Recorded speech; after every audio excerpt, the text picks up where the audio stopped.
नमस्कार दर्शक बंधु मु संजय दास आपन को स्वागत जनाऊँ आमर यूट्यूब चैनल रेसिपी स्टार को। आज आम करवा चिकेन तरकारी। चलतु डेरी न करी आरंभ करवा। आम ए चिकेन तरकारी नहींचे कटा आलू अदा रसुण पेस्ट कटा पियाज आउ जीरा गुंड धनिया गुंड हल्दी गुंड लंका गुंड आउ चिकेन मसला ये सब आम मसला सब आम सौ फ्लेवर एवं आम कड़ई गरम कले तेल पकेबा एवं आलू को टे भाजीदेवा। आम ये नहीं सौल फ्लेवर सोरिष तेल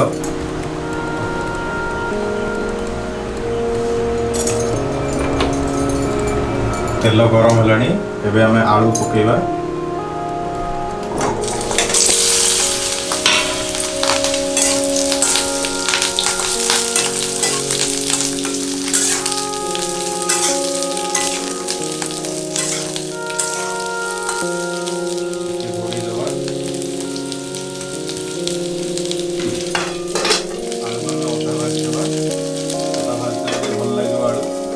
आलू जो अधा भजा हो गला आलू को हम काढ़ीदबा कहीं आलू भी अधा भाजीदे तरकारी आलू टेस्टा बढ़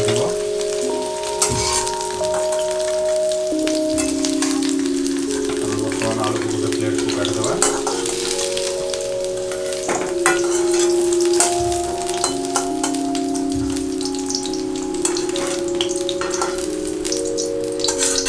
आम तेल पकेले तेल आमर गरम हेले आम से अल्प चीनी पकेबा। एबे देखो तेल आमर गरम हो आसला आम चीनी पकाउछु किछि अल्प चीनी। एबे आम गोटा मसला पकेया आम नहींचु दालचीनी लवंग अलैच गोलमरिच आउ दुईटा तेजपत्र। एबे आम पियाज पकेबा।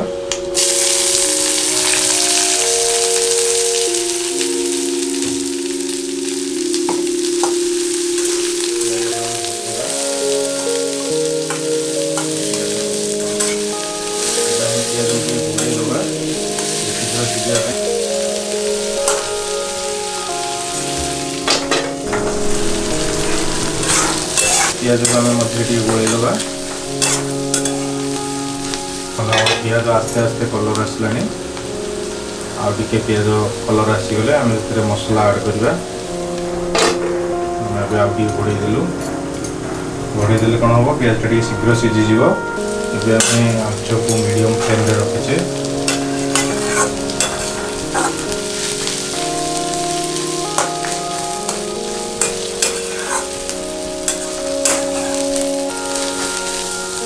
पियाज आम भजा हो गला आम मसला ऐड करवा।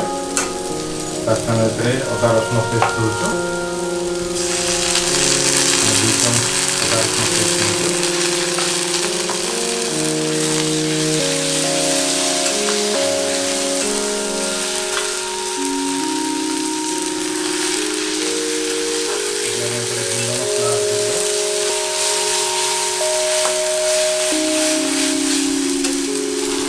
लंका गुंड धनिया गुंड चिकेन मसला हल्दी गुंड जीरा गुंड और सब मसला सब फ्लेवर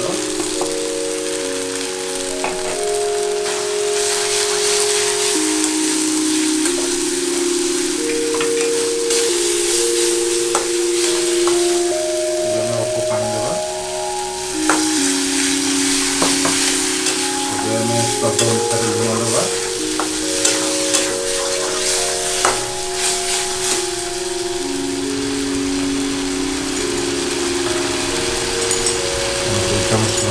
छोटा टमाटर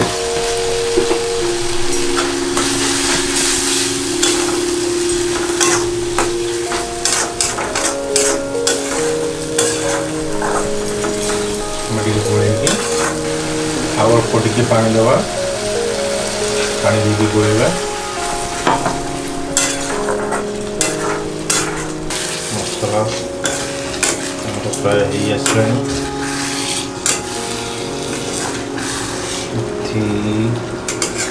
आम गैस फ्लेम को लो कर दीचे कहीं मसला सीझापी।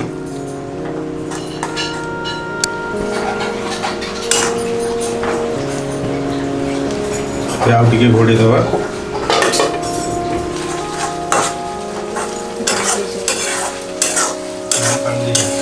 आम मसला हो गला आम चिकेन पकेबा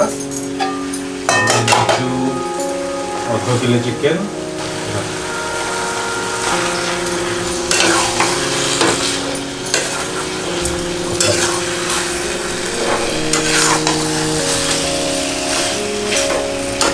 आम घोड़े दबा आम गैस फ्लेम को लो करदे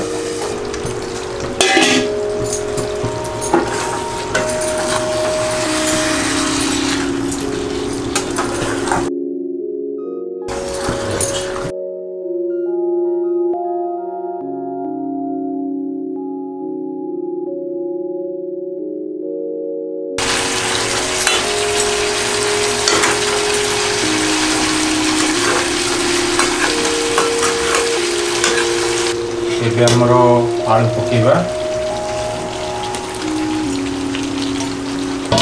ଚିକେନ ଆମର କଷା ଅଧା ହେଇଗଲାଣି ଏବେ ଆମେ ଆଳୁ ପକେଇଲେ ଆଳୁ ପକେଇକି ତାକୁ କଷିବା ଆମେ ଭଲକି ତାକୁ କଷିଦେବା ଚିକେନ ଆଳୁ ଭଲକି ଆମେ କଷିକି କଷା ହେଇଗଲା ପରେ ଆମେ ପାଣି ଦେବା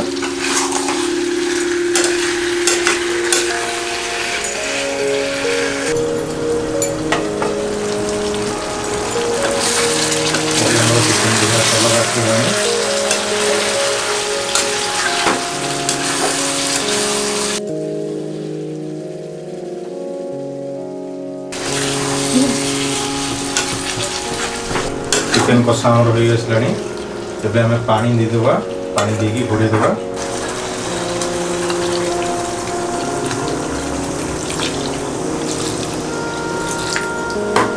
एबे आम टमाटर पकेबा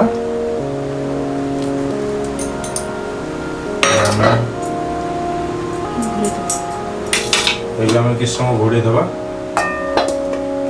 गैस आँच आम हाई रखीचु